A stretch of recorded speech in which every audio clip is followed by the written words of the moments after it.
গাছের ডালের ঘুমন্ত পাখিকেও পড়তে যেতে দেন না। আপনি কি করে ভাবলেন সেই রব আপনাকে একা ছেড়ে দিবেন? সুতরাং ধৈর্য ধরুন, শেষটা সুন্দর হবে ইনশাল্লাহ। ভিডিওটি দেশ এবং দেশের বাহিরে যে যেখান থেকে দেখছেন সবাইকে আসসালামু আলাইকুম। আমি ডলিস লাইফ থেকে সবাইকে জানাই আন্তরিক শুভেচ্ছা ও ভালোবাসা। আশা করি সবাই ভালো আছেন। আলহামদুলিল্লাহ, আমার পরিবার নিয়ে আমি ভালো আছি। এই যে আমার বাহিরে যত গাছ ছিল সে গাছগুলো বাড়িওয়ালা বলেছে বাহিরে বের করে দিতে, না হলে উঠিয়ে ফেলতে। তো এই যে আমি ওল গাছ লাগিয়েছিলাম, তোমাদের ভাইয়া সেই ওল গাছগুলো কেটে তুলে নিচ্ছে। তো এখানে তোমাদেরকে একটু দেখিয়ে দিলাম, আসলে নিজের বাড়ি না হইলে পরের বাড়ি যাই করেন না কেন কখনোই সেটা সফলতা পাওয়া যায় না। বাড়িওয়ালা আমি যখন এসেছিলাম তখন বলেছিল, ভাবি আপনি নিচে গাছ লাগান, যেহেতু আপনি নিচতলায় থাকেন, নিচে যতটুকু জায়গা আছে আপনি সব জায়গায় গাছ লাগান। আমি সেই হিসাবে কিন্তু গাছগুলো লাগিয়েছিলাম। পরবর্তীতে এখন সে আমাকে বলছে গাছ রাখা যাবে না। তা আমার ঘরে বেলকুনিতে তো প্রচুর গাছ আছে, সেগুলো কি করব জানি না।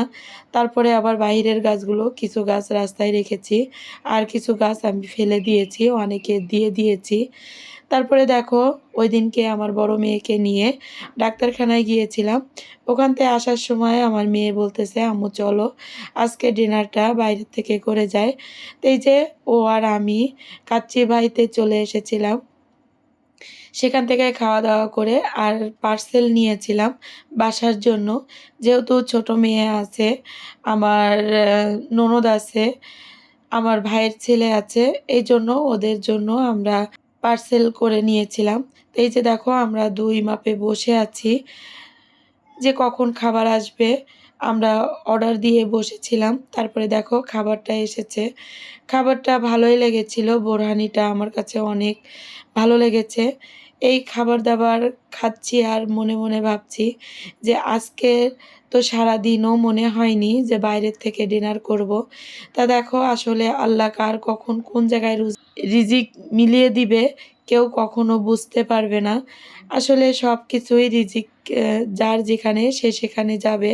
তা আমাদের রিজিকটা আজকে এই কাচ্চি ভাইতে ছিল, সেই জন্য সেখানে যেয়ে আমরা খাওয়া দাওয়া করে দেখো চলে আসার সময় একটু ভিডিও করেছি যে তোমাদের মাঝে শেয়ার করব। আর এতদিন যে ভিডিও দিইনি, অনেক অনেক ভিডিও আমি স্কিপ করেছি, সেগুলো আমি তোমাদের করে দেখাতে পারিনি। তারপরে দেখো আমার বাসায় মেহমান এসেছিল, সেই মেহমানদের জন্য রান্না করেছিলাম মিষ্টি কুমড়ো দিয়ে রুই মাছ, ইলিশ মাছ ভাজি, শাপলা ভাজি চিংড়ি মাছ দিয়ে, আর পেঁয়াজ ভাজি ইলিশ মাছের তেল দিয়ে। আর এখানে কেওড়ার টক আমার খালামুনি রান্না করেছিল, আমার মেজো খালামুনি রান্না করেছিল।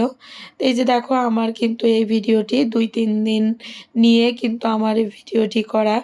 তাই এই যে মাংস রান্না করেছিলাম, আসলে রান্না দেখাতে গেলে না অনেকটা সময় লাগে, আর রান্না তো সবাই পারে, এই জন্য এখন আমি বেশি রান্না শেয়ার করি না। যেটুকু পারি স্বাভাবিকভাবে তোমাদেরকে দেখানোর চেষ্টা করি। এই যে ডিম দিয়ে আমরা দিয়ে একটা কোরমা রান্না করেছি, আর ডাল রান্না করেছি, আর এখানে কাঁচকলা দিয়ে ইলিশ মাছ দিয়ে। এটা পরের দিন যেদিনকে মেহমান এসেছে তার পরের দিনের রান্না এটা। তা রান্নাগুলো তো তোমাদের দেখিয়ে দিয়েছি, আর কোন মেহমান এসেছে সেটা পরের ভিডিওতে তোমরা দেখতে পাবে। এই ভিডিওতে অল্প একটু রেখেছি, তোমরা লাস্টের দিকেও দেখতে পাবে একটু। আমার সঙ্গেই থাকো। আর আমার যে আপু ভাইয়ারা, ভালোবাসার যে আপু ভাইয়ারা আমাকে সব সময় সাপোর্ট করছেন, আসলে ভালোবাসা আপনারা এইভাবেই আমাকে দিয়ে যাবেন, আর আমিও আপনাদেরকে ভালোবাসা দেওয়ার চেষ্টা করব ইনশাল্লাহ। নতুন নতুন যে আপু ভাইয়া অবশ্যই আমি সময় করে তোমাদের পরিবারে চলে যাব। তো এই যে দেখো মেহমানদের জন্য আমি পিঠা বানাতে বসে গেছি। এটা আমাদের অঞ্চলে সরু পিঠা বলে। এই পিঠার কার অঞ্চলে কী নামে ডাকে অবশ্যই আমাকে কমেন্টে জানাবে। তাহলে একটা পিঠার কয়টা নাম হয় সেটা আমি জেনে যাব। তো এখানে আমি কিন্তু কুলি পিঠাও তৈরি করেছিলাম আর পাকান পিঠা, যেটা তেলে ভাজে আর কি, অনেকে তেলে পিঠা বলে। তো এই যে দেখো আমার পিঠাগুলো কিন্তু তৈরি করে নিয়েছি। আর এই পিঠাগুলো কিন্তু আমার কাছে অনেক ভালো লাগে। আর গত বছরের রস আছে আমার ফ্রিজে, ওই রসটা দিয়েই আমি এই পিঠাগুলো রান্না করব। এই যে দেখো কুলি পিঠাও করে নিয়েছি। যে মেহমান এসেছে আর মেহমান আসলে আমি যদি পিঠা না তৈরি করি মনে হয় না যে আমি মেহমানদারি করেছি। আসলে এখন তো রোগগ্রস্ত হয়ে গেছি, এখন শরীরেও আর কুলায় না, যতটুকু সম্ভব ততটুকু আমি করি। তো এই যে দেখো রস দিয়ে রান্না করেছিলাম। আসলে পিঠাটা এত মজা হয়েছিল কি বলবো, যদি তোমাদেরকে খাওয়াতে পারতাম তাহলে তোমরা বুঝতে যে কতটা মজা হয়েছিল। এখানে সবাই খেয়েছে আর বলেছে না মাশাল্লাহ অনেক মজা হয়েছে। আর কুলি পিঠাটা কিন্তু আমি ভাপ দিয়েছিলাম, এটা তেলে ভাজিনি। তেলে ভাজলে দেখা যায় শক্ত হয়ে যায়, অনেকে খেতে পারে না।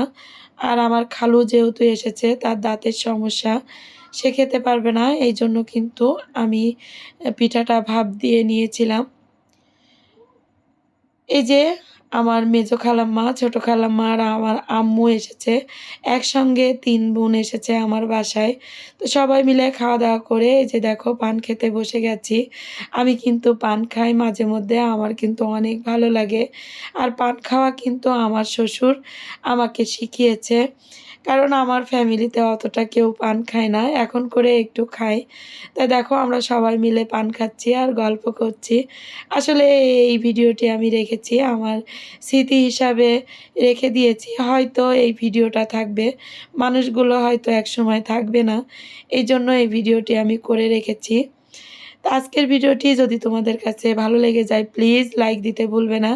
আর যদি এই ধরনের লাইফস্টাইল ব্লগ দেখতে চাও চাইলে চ্যানেলটিকে সাবস্ক্রাইব করে পাশে থাকা বেল আইকন অল অপশনটি সিলেক্ট করে রাখবে। এতে করে আমি যখন নতুন কোনো ভিডিও আপলোড করব সঙ্গে সঙ্গে নোটিফিকেশন চলে যাবে তোমাদের মোবাইলে, সুযোগ বুঝে তোমরা সেটা দেখে নিতে পারবে। আর যারা এই কাজ করে আমাকে প্রতিনিয়ত সাপোর্ট করে যাচ্ছ তাদেরকে অসংখ্য ধন্যবাদ। আমাকে এইভাবে ভালোবাসা দিও। আসলে অনেক স্বপ্ন নিয়ে কিন্তু আমি এই ইউটিউবে এসেছি। তোমরা ছাড়া কিন্তু আমার এই স্বপ্ন পূরণ করা অসম্ভব। তো তোমরা আমাকে ভালোবাসা দিও।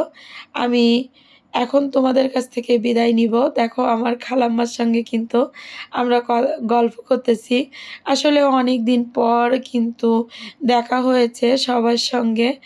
দিনটা আসলে যখন ভয়েস দিচ্ছিলাম মনে হচ্ছিল আমি ওই দিনে বসে আছি। আর আগের ভিডিওয় আমার অনেক আপুরা অনেক সুন্দর সুন্দর কমেন্ট করেছেন, তাদেরকে অসংখ্য অসংখ্য ধন্যবাদ দিব। এখানে আমার মেজো খালাম্মা কিন্তু মোবাইলে কোরআন পড়তেছে আর আমি এদিকে ভিডিও করে নিচ্ছি। তা খালা বারবার বলতেছে যে তুমি আমাকে ভিডিও করো না, তবুও আমি একটু ভিডিও করে রাখলাম যে স্মৃতি হিসাবে আমার চ্যানেলে রেখে দিব। আমি এখন তোমাদের কাছ থেকে কিন্তু বিদায় নিব, ফিরে আসব নতুন কোনো ভিডিও নিয়ে। ততক্ষণ তোমরা ভালো থাকো, সুস্থ থাকো, আমাদের জন্য দোয়া করবে। আল্লাহ হাফেজ, আসসালামু আলাইকুম।